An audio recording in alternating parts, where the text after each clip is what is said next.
pensando nos conselhos de saúde, na questão de formação dos conselheiros, como uma área para exemplificar esta participação da sociedade civil organizada em formas institucionalizadas, né?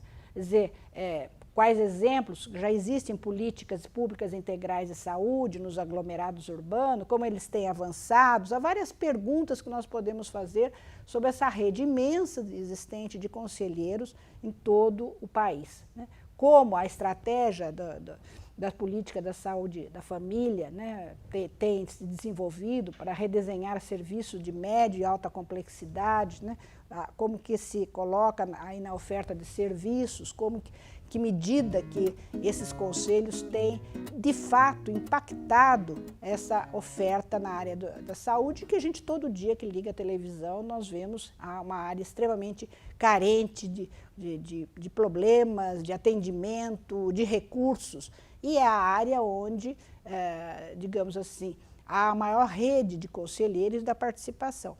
Então, não é para desanimar, achar, não, a participação institucionalizada não resolve, né? Mas a gente vê que ela ainda é muito frágil.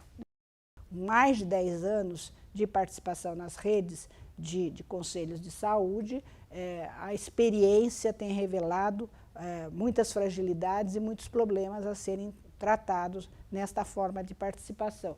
E é importante também, nesse diagnóstico necessário, de que forma os estudos nas áreas da demografia, geografia urbana, análise espacial podem ser incorporados às decisões dos gestores da área da saúde, que estratégia pode ser indicada para alcançar esses objetivos, né, para que saiam essas coisas do papel e, de fato, os conselhos, os conselheiros tenham uma participação ativa, né? Qual o papel, então, da sociedade civil nessa construção dessas políticas integrais, né? A gente sabe que os conselhos de saúde eles são importantes porque eles surgiram de redes de movimentos de participação popular, surgiram do movimento da reforma sanitária, lá dos anos 80, né? Eles são herdeiros, portanto, da participação civil que ocorreu no país, ainda no regime militar, né? E as conferências nacionais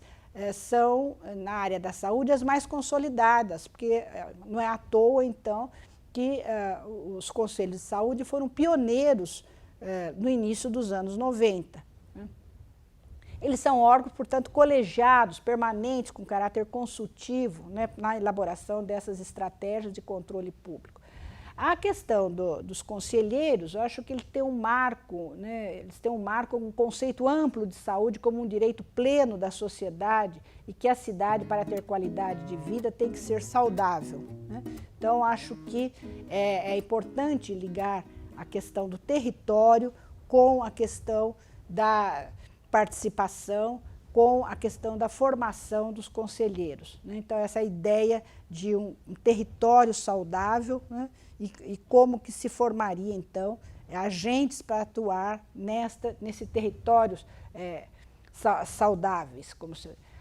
Na qualificação dos conselheiros, além da questão do acesso à informação, que eu já citei, e para que é importante que esses saberes sejam também retirados a partir do dia a dia, das leituras que são feitas da realidade vivida por aqueles representantes, e não apenas que haja assim, uma normatização das leis, dos decretos, etc., porque isso acaba engessando mais o conselho do que dinamizando de fato, né?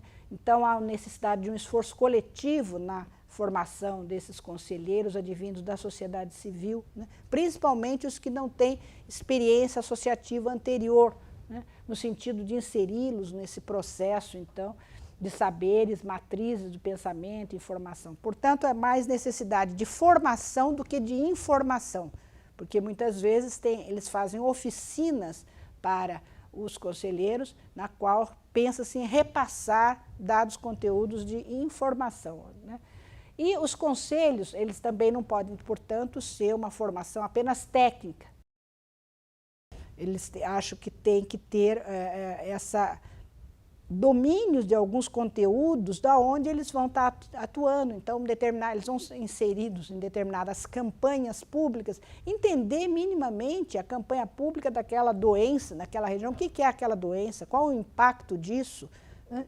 E não apenas ser uma questão técnica que eles vão lá para aferir, né? A dinâmica das reuniões também, muitas vezes a gente sabe que são aqueles horários restritos, são muito burocráticas, têm que ser também alteradas, né? Portanto, informação, conhecimento e ação são condições para o exercício do poder. A participação democrática cidadã pressupõe considerar o poder em termos de gestão compartilhada. Então, um conselho ativo é aquele que participa da elaboração, escolhas, controla a execução das políticas públicas e participa da avaliação, né?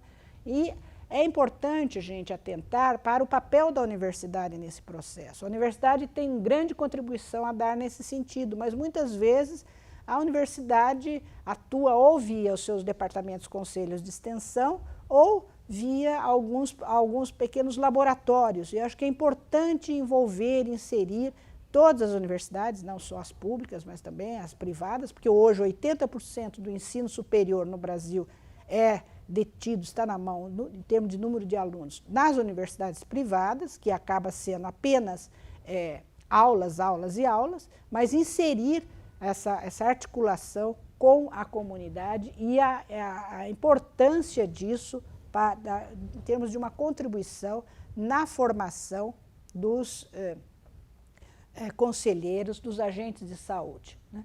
Porque muitas vezes nessa ação pode-se também trabalhar na próprios conselheiros para motivá-los. Uma questão importante é a motivação das pessoas nos processos participativos, né? Uma motivação que eles muitas vezes têm condições de vida, de trabalho precárias, duras, né? E para fazer com que essa participação seja algo que vislumbre uma esperança, vislumbre algo em termos de uma melhoria e que não seja apenas mais um peso dentro das inúmeras tarefas que ele leva.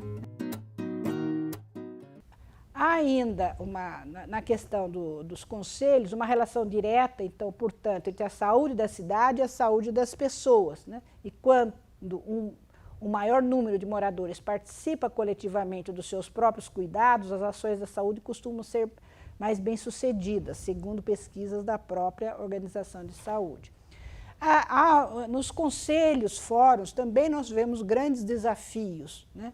A exemplo, além da formação e qualificação, né, a questão dos próprios representantes do poder público que atua junto com esses conselheiros, porque muitas vezes esses representantes têm determinados já vícios ossos do ofício, quer dizer, ou está muito burocratizado, ou já levam decisões tomadas, e é importante que informação, conhecimento e ação eles são partes de um mesmo processo, e um processo na qual tem que olhar não apenas os conselheiros, mas também os mediadores do poder público nas políticas públicas.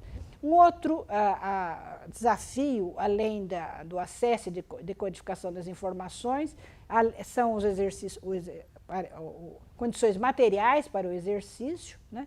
E combinar, então, ética na gestão social e justiça social, né? Para que se tenha uma gestão compartilhada, moderna, né? E haja, de fato, um controle social público.